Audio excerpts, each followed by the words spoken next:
ধরেছেন, এটা হচ্ছে হাঁচি দেওয়া। হাঁচি দেওয়াকে ইংরেজিতে বলে স্নিজ।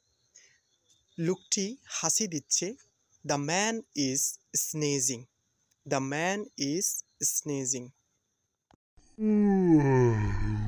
হাই তোলাকে ইংরেজিতে বলে ইয়ন। বিড়ালটি হাই তুলছে। The cat is yawning. The cat is yawning. Thank you so much.